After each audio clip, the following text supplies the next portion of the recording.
बिस्मिल्लाहिर्रहमानिर्रहीम। अस्सलाम वालेकुम दोस्तों, आज हम आपको बताएंगे कि फ्रिज को किस तरीके से साफ़ किया जा सकता है और जो फ्रिज के अंदर पीलापन बन जाता है उसको किस तरीके से आप ख़त्म कर सकते हैं और उसका पहले की तरह न्यू बना सकते हैं।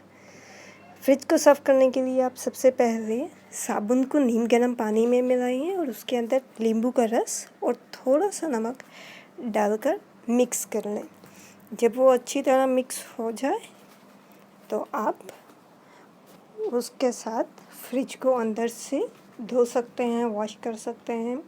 और जिस वक्त आप उसको धो लें तो बाद में उसे आप किसी सूती कपड़े के साथ साफ़ कर लें, तो आपका फ्रिज के अंदर जो भी पीलापन है वो सब ख़त्म हो जाएगा और आपकी फ्रिज पहले की तरह नई बन जाएगी। तो दोस्तों, प्लीज़ सब्सक्राइब आवर चैनल सबेका।